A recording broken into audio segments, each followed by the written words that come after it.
दोस्तों को आदाब, नमस्कार। दोस्तों कल के लिए सॉरी चाहता हूँ, कल मैं आपको कोई वीडियो नहीं दे पाया। कल मैं थोड़ा कुछ फैमिली मैटर में बिजी था। चलिए आज मैं शुरुआत करता हूँ CDP के चैप्टर 12 से, जिसका नाम है भाषा और विचार। भाषा और विचार हमेशा एग्जाम में आता है, CTET के इसका एक क्वेश्चन आता है हमेशा।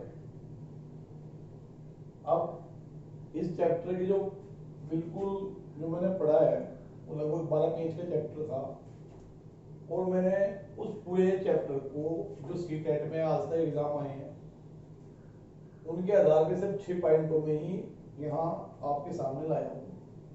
चलिए वो 6 पॉइंट क्या होते हैं मैं आपको बताता हूँ।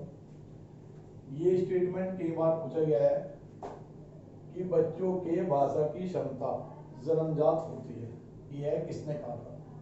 यानी बच्चे भाषा की क्षमता के साथ जन्म लेते हैं। यह किसने कहा था? ये कहा था चमोस्की। वहाँ 4 ऑप्शन दिए होंगे आपको, जीन पियाजे, चमोस्की, स्किनर, वाइगोस्की।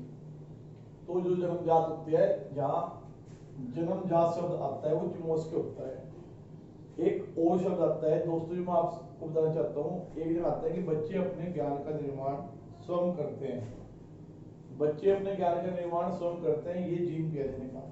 ये दोनों स्टेटमेंट में से एक स्टेटमेंट हर बार एग्जाम में जरूर आता है, तो आप ध्यान रखिए। जहाँ जन्मजात होगा वहाँ चमोस्की से, और जहाँ अपने ज्ञान का निर्माण स्वयं करते हैं वहाँ जीन पियाजे। कभी कभार आ जाता है कि भाषा विज्ञान का संबंध किस मनोवैज्ञानिक से है। उसमें 4 ऑप्शन होते हैं हमेशा की तरह, पर उसका भी राइट आंसर क्या है? चमोस्की। भाषा विज्ञान का जनक कौन है? चमोस्की। चलिए एक शब्द आता है कभी कभार, अंतःवाक्य संकल्पना का संबंध किस मनोवैज्ञानिक से है? अंतःवाक्य की संकल्पना संबंध स्किनर से है। एक CTET में 2-3 बार आ चुका है क्वेश्चन। कभी कभार चमोस्की या जीन पियाजे ना देके आपसे पूछ लेता है कि भाषा की अंतःवाक्य की संकल्पना का संबंध किससे है, तो किससे है? स्किनर से। चलिए ये क्वेश्चन भी कई बार रिपीट हुआ है CTET में कि एक बच्चा व्यक्तिगत रूप से बात करता है। मैंने व्यक्ति आपस में ही बोला, वो बैठा है और वो आपस में बोला कि मेरा गुड़िया अच्छा है, नहीं अच्छा है, इस तरह से अपनी बातचीत करता है। मेरे कपड़े ऐसे होने चाहिए। इसे कहते हैं अकेंद्रित वार्ता, जब कोई बच्चा स्वयं से बात करता है। इसे व्यक्तिगत वार्ता भी कहते हैं। तो लिखा आता है कि एक बच्चा बैठा है, वो कहता है कि मेरे कपड़े बहुत अच्छे हैं, वो खुद से ही बात कर रहा है। यह उसकी व्यक्तिगत वार्ता है या अकेंद्रित वार्ता है? यह सिद्धांत किसने दिया था? ये सिद्धांत दिया था वाइगोस्की ने, जब बच्चा खुद से ही बात करता है। चलिए ये भी बहुत बार पूछा गया है कि भाषा उत्पन्न होने के लिए मनुष्य के जीवन का कौन सा समय सर्वाधिक महत्वपूर्ण है?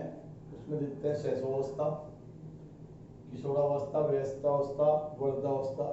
सबसे जो होता है शैशवावस्था होती है, यानी बचपन का समय। कभी कभार बचपन में लिखा होता है।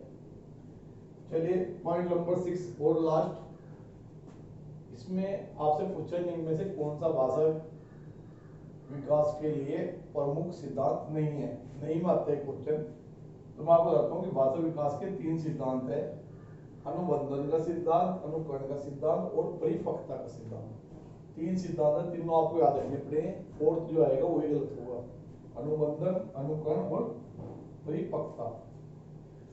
अब मैं आपको CDP चैप्टर 13 मिलता हूँ। धन्यवाद।